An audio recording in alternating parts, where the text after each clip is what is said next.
Los caminos nos hicieron solos. Cuando el hombre dejó de arrastrarse, los caminos fueron a encontrarse. Cuando el hombre ya no estuvo solo.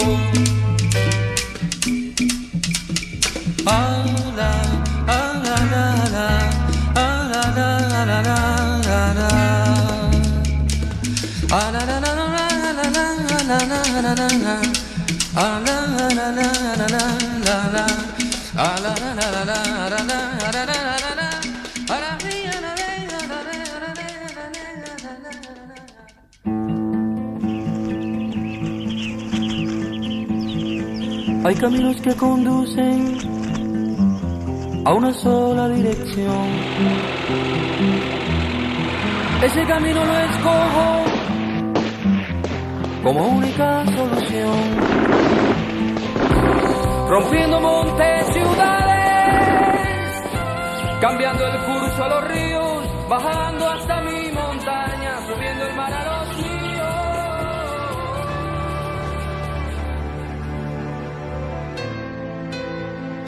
Los rebeldes de Fidel Castro combaten desde hace 18 meses en la Sierra Maestra en el oriente del país.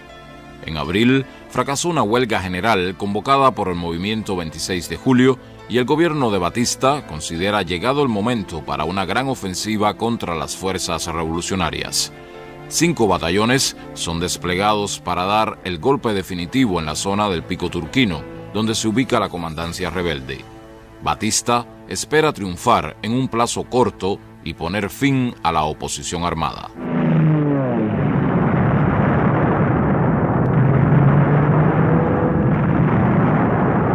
Cuando ellos lanzaron la última ofensiva en la Sierra Maestra, reunieron alrededor de 10.000 hombres. Y nosotros teníamos 300, pero ya nuestros 300 combatientes eran gente muy veterana. Teníamos relativamente poco parque, pero en esa ocasión defendimos las posiciones, excepto en el segundo frente donde ya estaba Raúl. Porque cuando vino la ofensiva nosotros trajimos las tropas de Almeida que estaban cerca de Santiago, las tropas de Camilo que estaban en el llano, las tropas de Ramiro que estaban hacia el este, y fuimos reuniendo todas las tropas. Establecimos por los distintos puntos de penetración en la sierra, establecimos nuestras posiciones y fuimos resistiendo, le fuimos retardando el avance y ocasionándoles bajas sucesivamente. La guerra nuestra durante muchos meses se desarrolló en un territorio que tenía unos 30 kilómetros de largo por 20 kilómetros de ancho, en un área de 60 kilómetros cuadrados.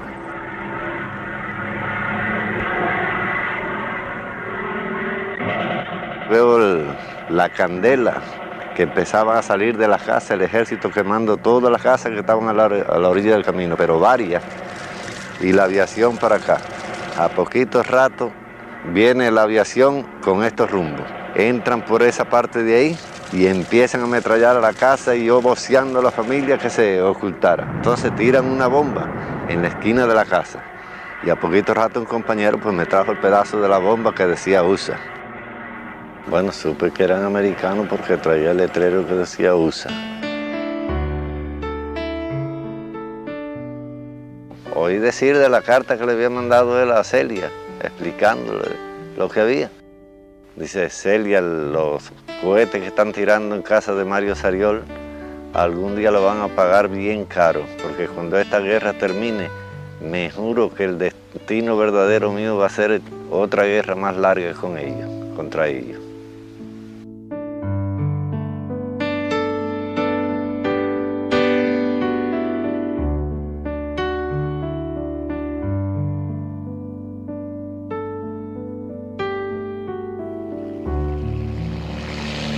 Los servicios de inteligencia del movimiento 26 de julio dan a conocer un documento que prueba que los aviones de la dictadura cargan bombas y municiones en la base naval de Estados Unidos en Caimanera, Guantánamo.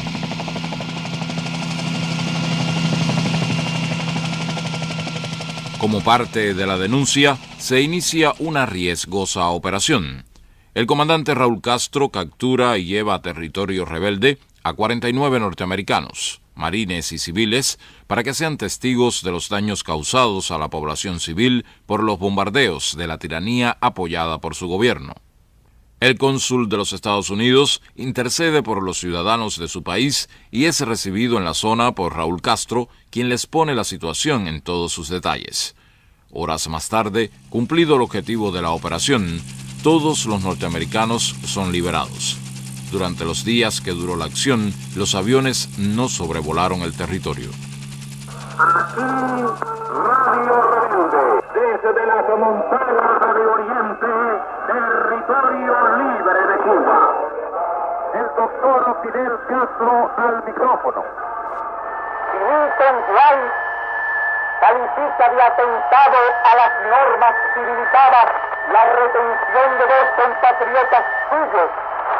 ¿Cómo calificar la muerte de tantos civiles cubanos indefensos, asesinados con las bombas y los aviones que el gobierno americano envió al ejército del dictador Batista, y el Departamento de Estado americano continúa dejándose arrastrar por las intrigas de Mr. Smith y Batista, e incurre en el error injustificable de llevar a su país a un acto de agresión contra nuestra soberanía?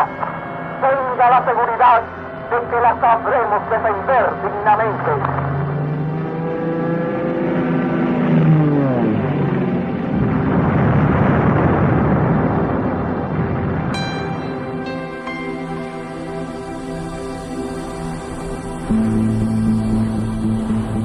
Vísperas de su muerte, el 18 de mayo de 1895, José Martí escribió a su amigo Manuel Mercado: ya estoy todos los días en peligro de dar mi vida por mi país y por mi deber, de impedir a tiempo con la independencia de Cuba que se extiendan por las Antillas los Estados Unidos y caigan con esa fuerza más sobre nuestras tierras de América. Cuanto hice hasta hoy y haré es para eso. Viví en el monstruo y le conozco las entrañas, y mi honda es la de David.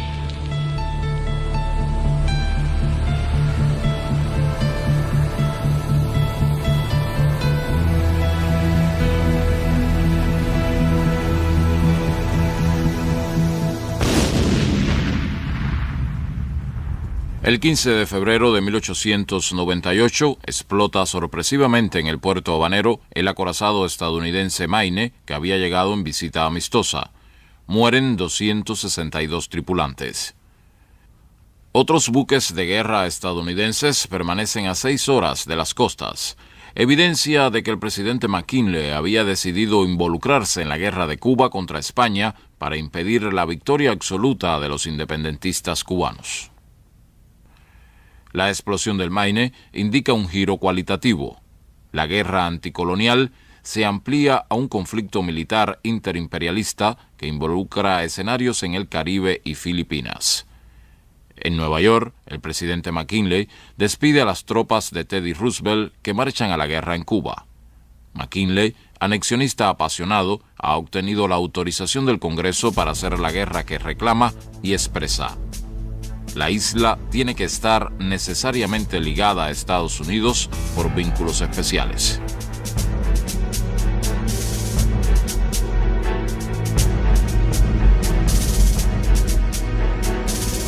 La muerte de Martí descabeza la revolución apenas nacida y le quita a su ideólogo principal, no a uno más, sino al ideólogo principal. Porque había una conciencia antiintervencionista en los principales libertadores. Había una conciencia de no admitir una intervención extranjera y que de que la victoria debía conseguirse o la batalla debía librarse por nosotros solos. Pero esa visión global de Cuba inserta en América y en el mundo solo la tenía Martí, y no por intuición, sino la tenía como un razonamiento profundo con el cual se anticipó a su tiempo. Se derrumba prácticamente el poder militar, pero la revolución tampoco puede echarlo fuera definitivamente. Cuando los americanos anuncian que van a intervenir como consecuencia del Maine, de la interpretación consciente que dieron al estallido del Maine, la gente vio mayoritariamente con simpatía aquel que proclamaba que vendría a Cuba para dar la paz al pueblo cubano y entregarle la independencia por la cual había luchado. Por otra parte, el gobierno cubano demora porque no tiene información. No se han dirigido a él, no hay nada dirigido al presidente de la República Cubana. Se demora en dar las instrucciones al general García. Y este demanda que le digan qué debe hacer. Y finalmente se le ordena que subordine las tropas cubanas a las norteamericanas. Esa es la verdad. Los americanos entran a la fuerza contra España, pero no contra Cuba. El general García fue llevado a bordo de un acorazado norteamericano y allí analizó el plan de desembarco de las tropas norteamericanas.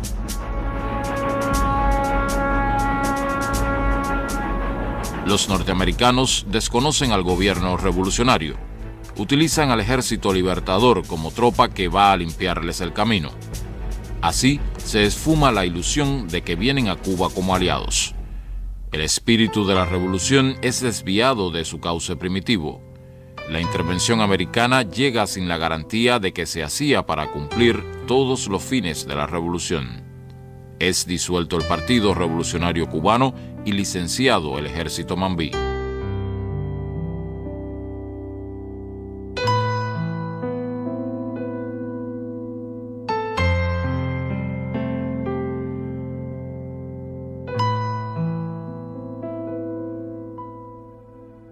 El armisticio entre España y Estados Unidos se firma en París. Cuba es excluida de las negociaciones. Al general Calixto García y a su tropa se le prohíbe entrar en la ciudad de Santiago de Cuba. Martí había advertido que los Estados Unidos, sin el contrapeso de los demás pueblos americanos, podía transformarse en el más grave peligro para la independencia. Pero sus análisis sobre la naturaleza del nuevo imperio no se conocían en Cuba. La muerte de Martí y del general Antonio Maceo colocaron a la futura república en una grave situación. En 1901, Leonardo Wood, jefe de la ocupación militar, hace un brutal ultimátum. O los cubanos aceptan la enmienda constitucional o las tropas de ocupación no se retirarán y la proclamación de la República quedaría relegada a un indefinido futuro. Con 16 votos a favor y 11 en contra, la Asamblea Constituyente aprueba la enmienda Platt, fórmula con la que los norteamericanos sustituyeron su aspiración anexionista. Al general Máximo Gómez acuden todos. Saben que está ahí, es la autoridad moral, representa el sueño de un país. Él es la imagen de la resistencia en la nueva situación, seguir luchando para establecer la República. Leonardo Wood ordena, en nombre de Estados Unidos, izad la bandera de la República de Cuba. Máximo Gómez, símbolo de la revolución, hace el cambio. Leonardo Wood se lleva esta bandera izada como su personal botín de guerra. Tomás Estrada Palma se convierte en el primer presidente de la República. Martí lo escoge para la dirección del partido, porque Martí tampoco era infalible.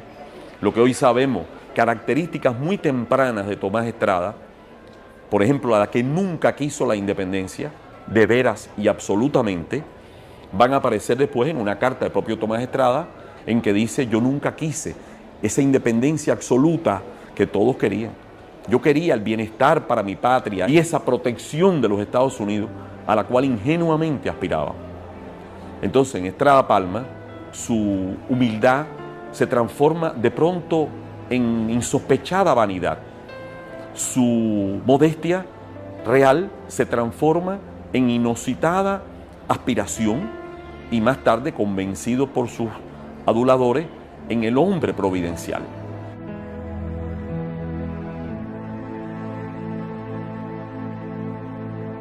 Esa fue la República, y es un hecho histórico, y había un solo camino, alzarse contra ella, lo cual era materialmente imposible para los libertadores, o convivir con la situación y tratar de buscar una vía para continuar.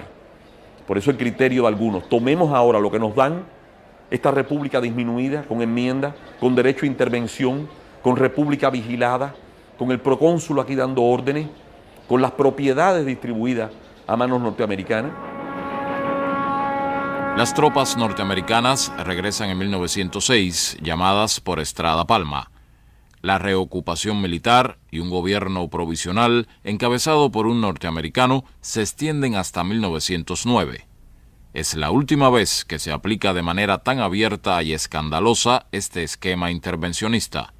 Serán los enviados especiales del presidente de los Estados Unidos los encargados de supervisar a los gobiernos cubanos. A partir de José Miguel Gómez, los sucesivos presidentes se trazan un objetivo central: reordenar el Estado y modernizarlo, así como evitar a toda costa una tercera intervención norteamericana.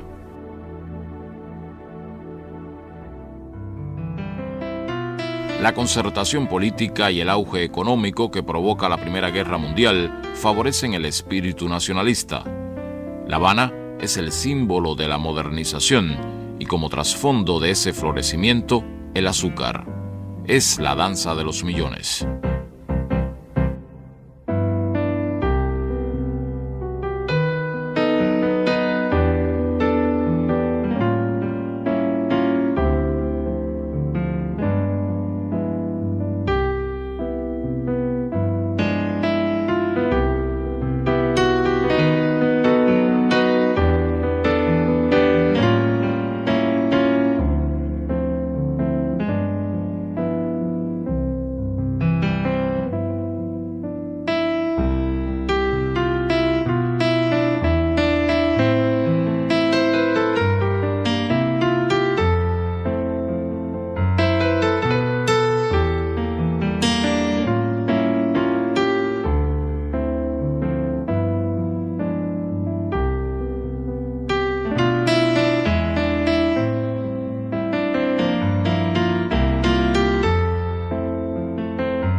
Se levanta el Capitolio como símbolo del poder y el desarrollo. En sus puertas, Gerardo Machado, presidente desde 1925, hace grabar su efigie con la intención de que el edificio quede siempre ligado a su figura. Una cuidadosa campaña de publicidad asocia su nombre a las grandes empresas y transformaciones del momento. 5 meses antes de inaugurar el Capitolio, Machado ordena el asesinato en México del líder revolucionario y fundador del Partido Comunista de Cuba, Julio Antonio Mella.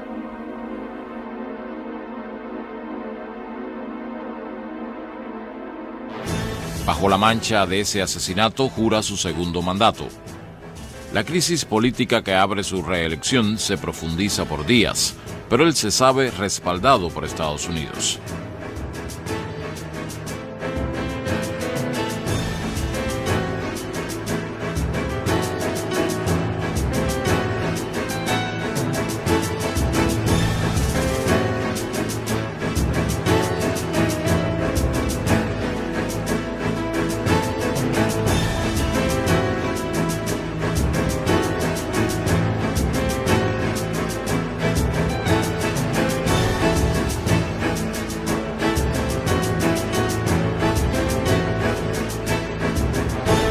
El presidente Calvin Coolidge lo visita. Para poder celebrar la 6ª Conferencia Panamericana necesita ocupar militarmente la Universidad de La Habana debido a la inconformidad estudiantil. Un senador machadista dice durante la conferencia: "La palabra intervención en mi país ha sido palabra de gloria, de honor, de triunfo, de libertad, ha sido la independencia".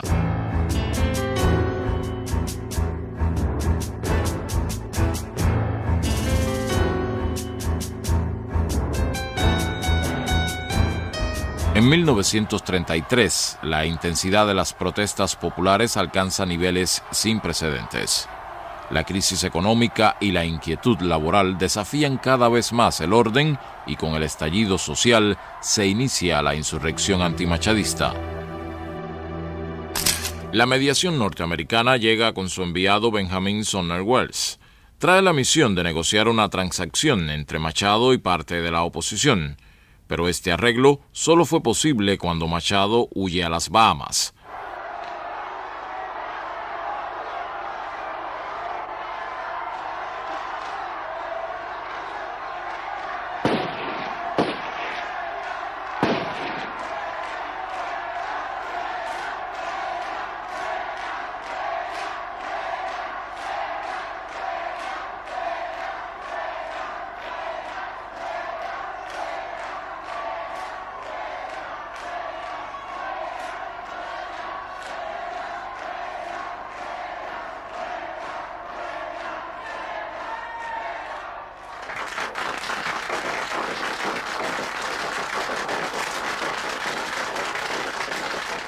Welles coloca en la presidencia a su mejor carta, un ministro machadista, Carlos Manuel de Céspedes. Cuban people expect me to establish with the United States of America a favorable interchange of products that may be beneficial to both nations. Now that our political situation is absolutely guaranteed by my government and dedicated from now on and forever to the great cause of liberty. El presidente nombrado por los norteamericanos no logra mantenerse en el cargo. Se sublevan los sargentos y los soldados apoyados por los estudiantes.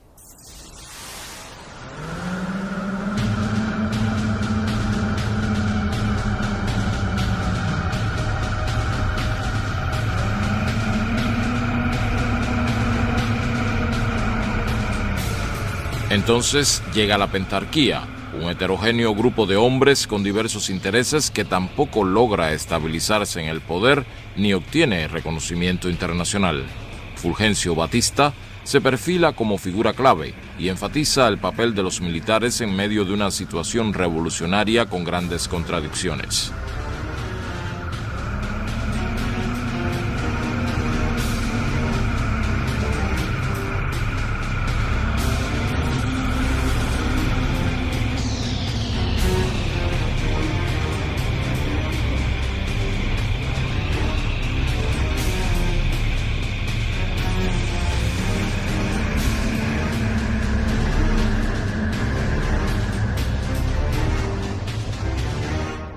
Ramón Grau es nombrado presidente.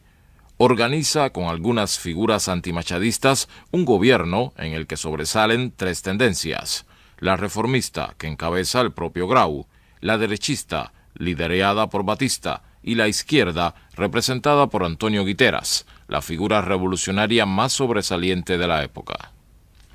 Guiteras presenta diversos decretos de contenido social y económico, como la intervención de la Compañía Norteamericana de Electricidad, que no llega a cumplirse. En medio de una atmósfera de hostilidad ante una posible intervención con desembarco y las demandas contra la enmienda Platt, el presidente Franklin Delano Roosevelt deroga la enmienda y pone en marcha una nueva política que le garantiza el control del país a través de influencias y presiones políticas. El país está al borde de una revolución. Batista conspira. Acuerda primero con Welles y después con su sustituto Jefferson Caffery la liquidación del dividido gobierno Grau-Guiteras. Organiza un golpe de Estado y se hace del control del poder a través de presidentes impuestos por él.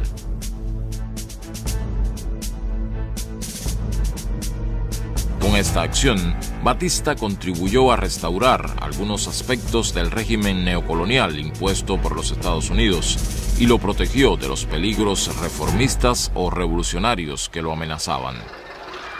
Las vanguardias de la lucha popular que habían alcanzado el poder en el 33 no tuvieron los medios o no supieron conducir al pueblo que decían representar y que era masacrado en las calles. Después de estos años, Cuba fue un país distinto. La revolución fracasada politizó a la sociedad cubana de una manera hasta entonces desconocida. La lucha revolucionaria y las movilizaciones de masas forman parte ahora de su paisaje político.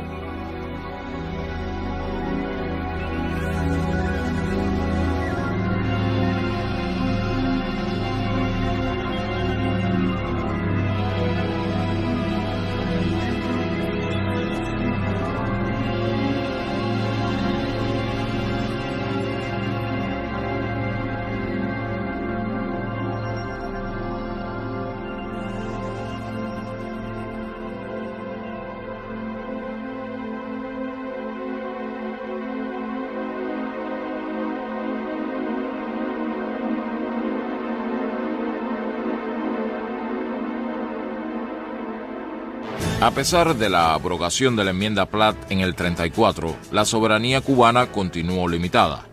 La base naval de Guantánamo, la más importante y estratégica, permaneció y amplió su territorio.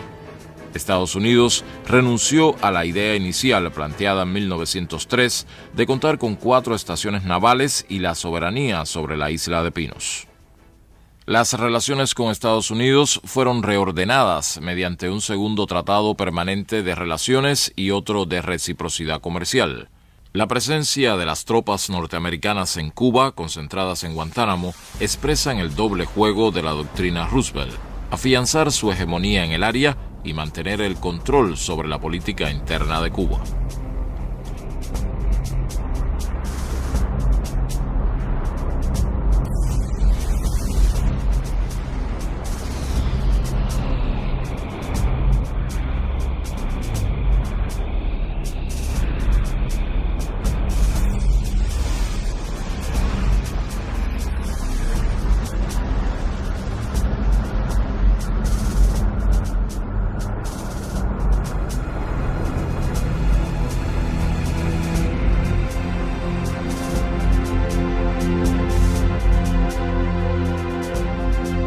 La herencia antimachadista y revolucionaria de los años 30 es usada para llegar a la presidencia por Fulgencio Batista, Ramón Grau y Carlos Prío, que cumplen a medias con los ideales por los que lucharon los cubanos.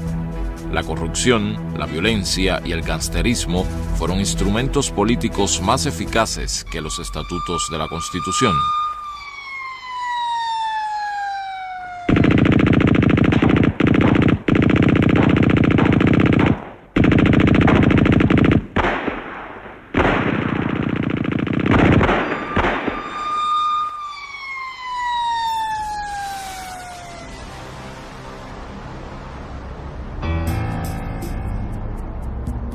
Comienza la Guerra Fría y el anticomunismo. Es la hora de los asaltos a sindicatos y periódicos. Aracelio Iglesias y Jesús Menéndez, emblemáticos líderes obreros comunistas, caen asesinados. Termina la Segunda Guerra y Estados Unidos emerge como potencia mundial. Cada fin de semana llegan los marines. Se comportan como ocupantes. El clímax de tal conducta se alcanza el 11 de marzo de 1949.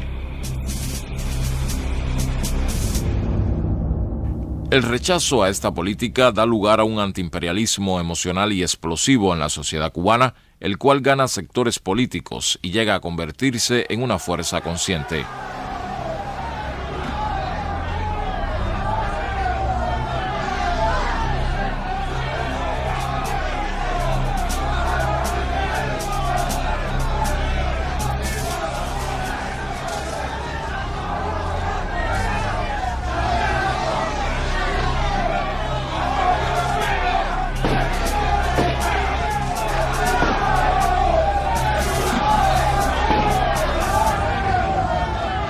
Ante las cámaras, el señor embajador de los Estados Unidos, Robert Butler, ensaya a ofrecer una disculpa.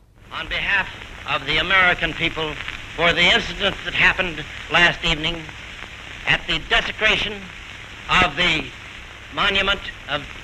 Pero no sabe quién es José Martí.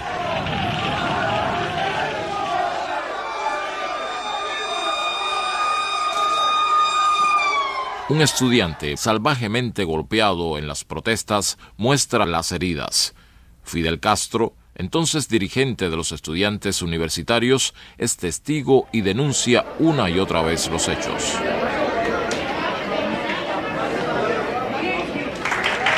Eduardo Chivas es el líder de un movimiento político moral de una fuerza movilizativa que influye más allá de su propio partido.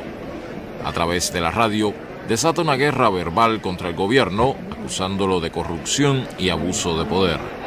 Miles de oyentes esperan cada semana sus denuncias. Es un mito político. Cuba ha visto frustrado su destino histórico hasta ahora con la corrupción y ceguera de uso de sus gobernantes, cuyo pensamiento, salvo excepciones, ha volado siempre a ras de tierra.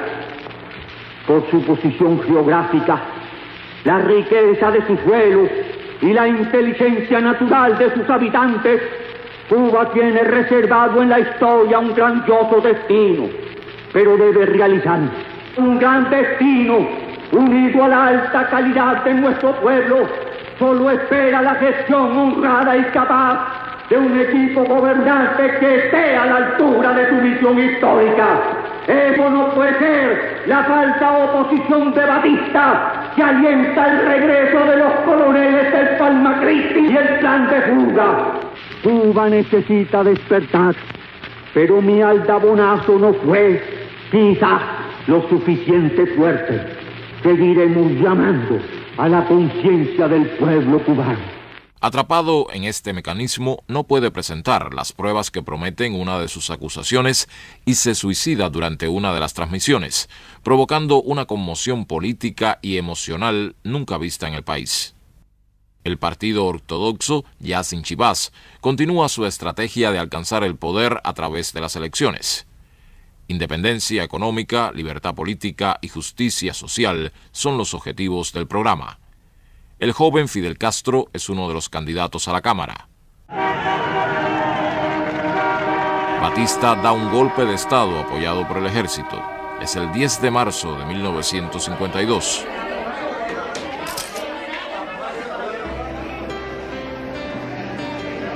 Se abre un nuevo ciclo revolucionario.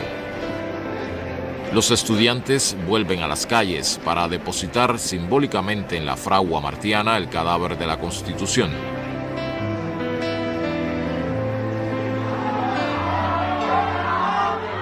El 28 de enero de 1953, miles de jóvenes recuerdan el centenario del natalicio de José Martí gritando: «Revolución, revolución, revolución». Ahí van los futuros asaltantes del cuartel Moncada.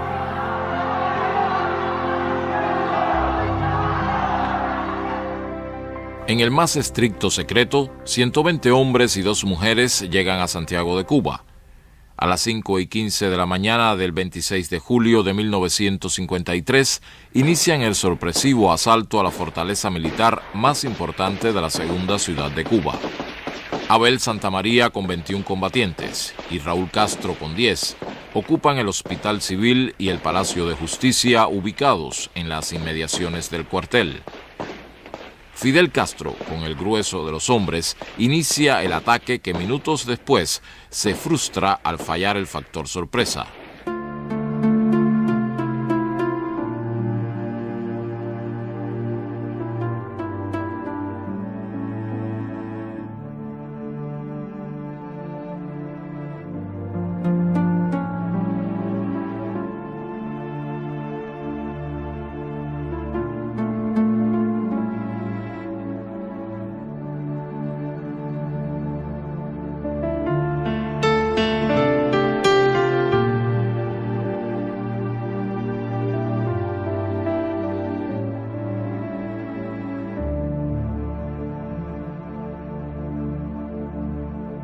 En el repliegue, muchos asaltantes son capturados, torturados y asesinados.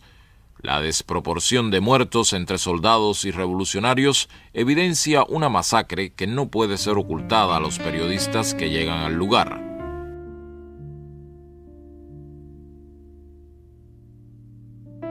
Las 2 mujeres participantes son retratadas y gracias a esto salvan la vida. Fidel Castro, con unos pocos hombres, es capturado cuando intentaba ganar las montañas. Los pormenores y objetivos de la acción son expuestos por los sobrevivientes cuando se les juzga, a la vez que denuncian el asesinato de sus compañeros. Solo José Martí debe ser vinculado con la acción, pues es su autor intelectual, afirma Fidel Castro. Todos son condenados. Los asaltos a los cuarteles de Santiago de Cuba y Bayamo marcan el nacimiento de nuevos revolucionarios con Fidel Castro como líder. Ahora encabeza una organización que adopta la táctica de la lucha armada y un programa expuesto en La Historia me absolverá que aspira a unir en la acción a todo el pueblo.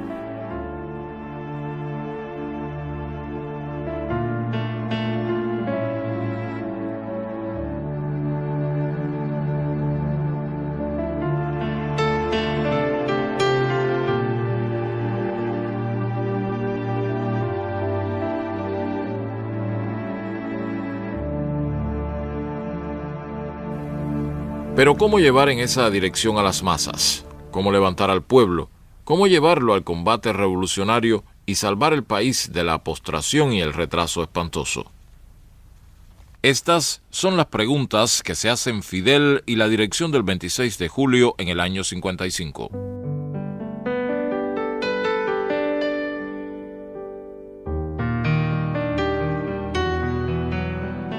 Un movimiento popular y la necesidad del gobierno de dar la sensación de normalidad en la vida política favorecen la amnistía de los moncadistas.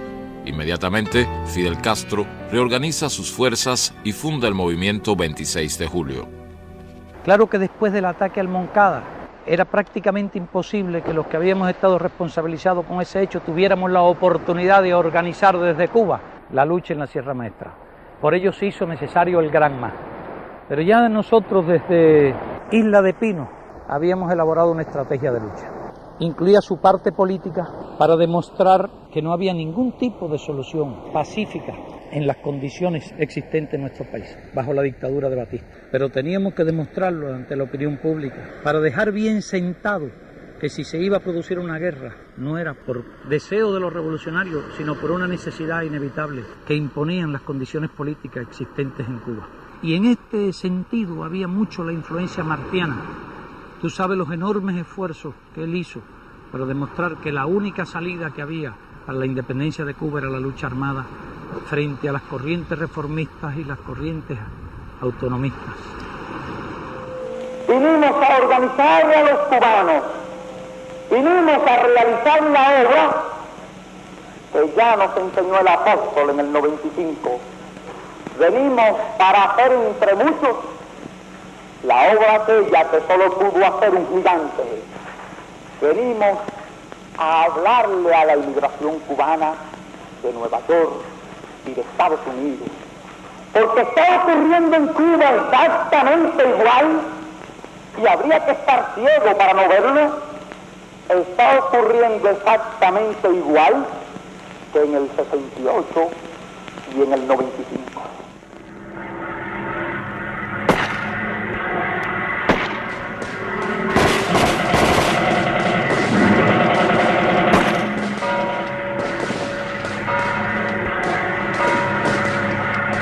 Encabezados por Fran País, combatientes del 26 de julio se lanzan a la toma de Santiago de Cuba. El alzamiento debe ser sincrónico con el desembarco de los revolucionarios, pero estos llegan 2 días después. El ejército ya está alerta y moviliza una fuerza importante a la zona del desembarco, donde se han dispersado los 82 hombres al mando de Fidel Castro. Y mi pelotón fue el último en bajar. Y de todos los expedicionarios, el Che y yo los últimos en abandonar el Granma, que por cierto, cuando nos bajamos por la proa, el Che y yo comentábamos que en definitiva cómo se llamaba este barco, y no le habíamos el nombre, y él dijo, seguramente en la popa lo tiene. Entonces yo fui caminando hasta la popa del barco para ver y vi, y así le comuniqué el que se llama Granma. Radio No reportando, atacado el Palacio Presidencial hace breves momentos un nutrido grupo de civiles no llegados. Un comando del directorio revolucionario logra penetrar en el Palacio Presidencial para ajusticiar al tirano y otro asalta una emisora y da la noticia de los combates, pero Batista escapa. La acción fracasa al no recibir el apoyo de un segundo grupo. Sin embargo, estremece a la ciudad por el heroísmo y valor de los combatientes. El líder estudiantil universitario José Antonio Echeverría cae en la acción. Él y Fran País, asesinado en las calles de Santiago de Cuba, simbolizan una generación de jóvenes que asumió el desafío de luchar por hacer la revolución.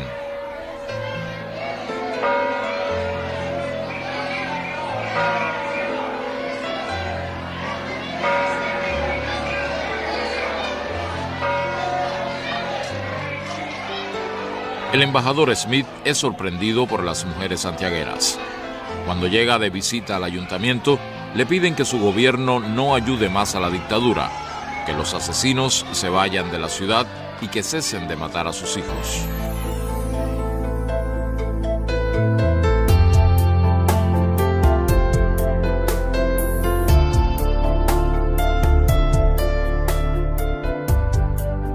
Estas fotos desmienten a la dictadura.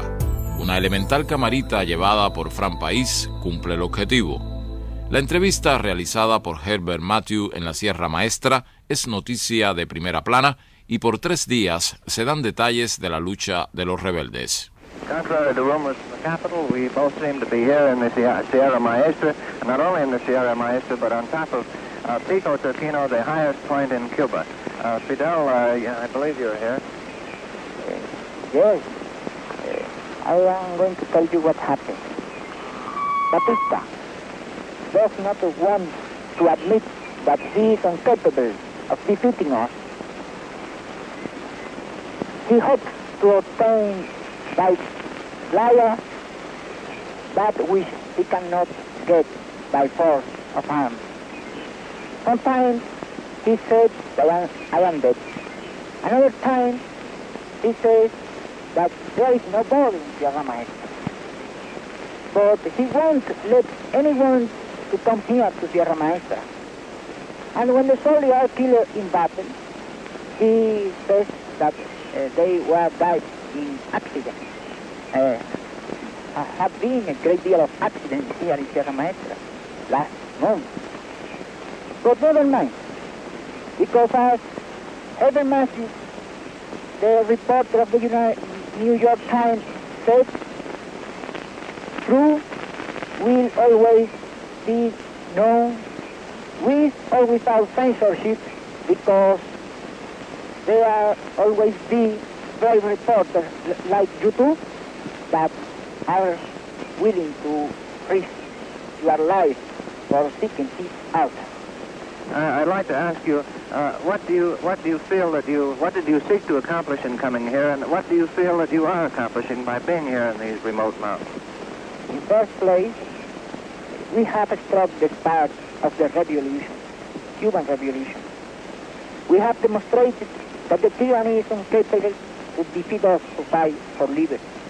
We have won several victories against a superior force, and our army grows stronger each day.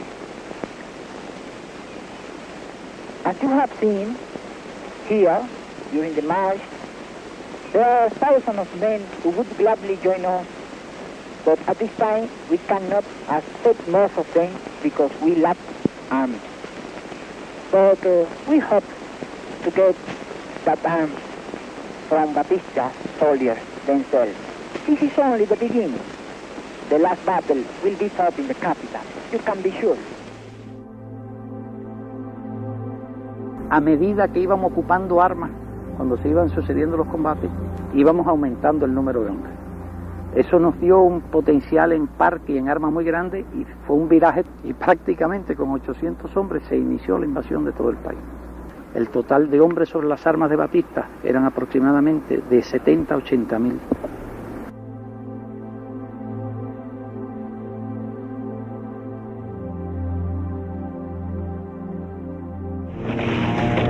A 6 meses de derrotada la ofensiva lanzada contra la Sierra Maestra, los 8 frentes guerrilleros con sus 22 columnas comienzan el sitio de los cuarteles más importantes del país. Con 300 rebeldes, el Che inicia la batalla de Santa Clara. El ejército ha concentrado allí a 3.000 hombres y recibe refuerzos en un tren blindado. El colapso es inevitable, declara el Che a la radio rebelde, y en referencia a los Estados Unidos agrega: estimo que el factor intervencionista no debe producirse por el amplio espíritu revolucionario de todo el pueblo cubano. Atención, columna 2, columna 2, columna 2. Camilo, aquí está el Che. Camilo, aquí está el Che. Éramos dos caracteres muy diferentes. Y fue meses después que llegamos a intimar extraordinariamente. Chocábamos por cuestiones de disciplina, por problemas de concepción de una serie de actitudes dentro de la guerrilla. Camilo en aquella época estaba equivocado. Era un guerrillero muy indisciplinado, muy temperamental, pero se dio cuenta rápidamente y rectificó aquello. Aun cuando después hiciera una serie de hazañas que han dejado su nombre en la leyenda, me cabe el orgullo de haberlo descubierto como guerrillero.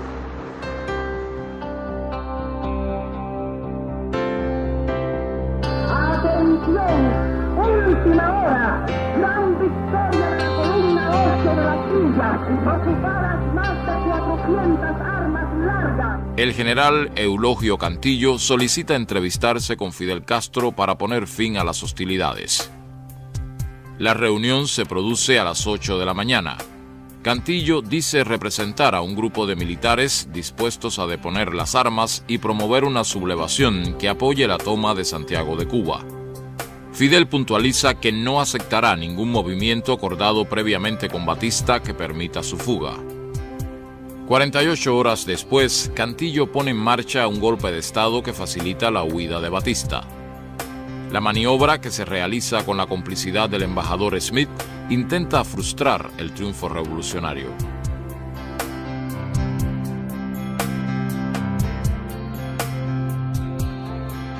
Fidel Castro continúa en el Central América coordinando las acciones finales para la toma de Santiago de Cuba. Allí recibe la noticia de que Batista ha huido. Ordena no detener ningún combate y avanzar hacia La Habana.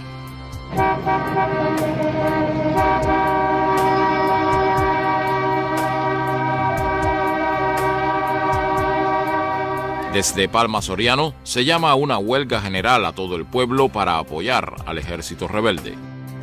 Aquí Radio Rebelde a las puertas de Santiago de Cuba, el doctor Fidel Castro.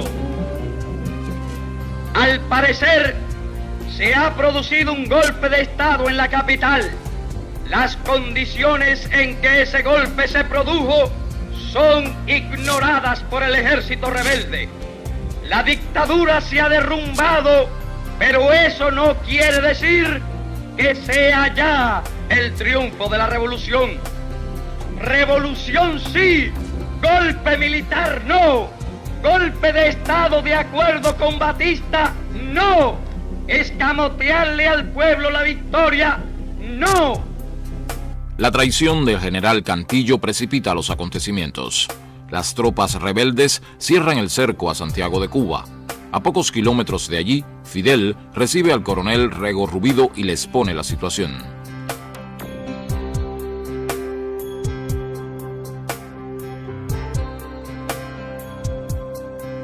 En el encuentro, el militar reitera su disposición de entregar el cuartel Moncada que está bajo su mando.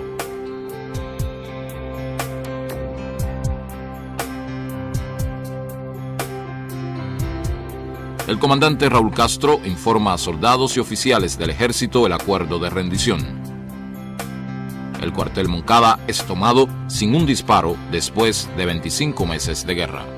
Es difícil encontrarse en la historia del movimiento revolucionario una revolución triunfante con tantas adversidades gigantescas en sus mismos comienzos, que es la etapa más difícil de cualquier proceso.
por fortuna para Cuba, la revolución llegará de verdad al poder. No será como el 95, que vinieron los americanos y se hicieron dueños de esto. Intervinieron a última hora y después ni siquiera dejaron entrar a Calixto García, que había peleado durante 30 años lo que hicieron los 30 años de Cuba.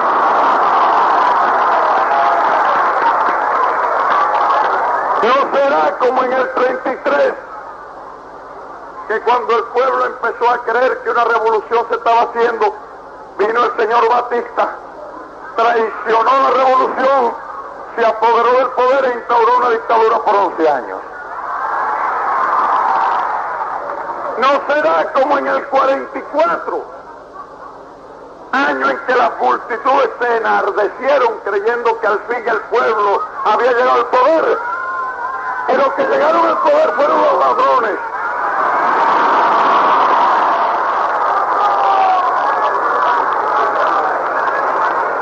Ni ladrones, ni traidores, ni intervencionistas. Esta vez sí que es la revolución.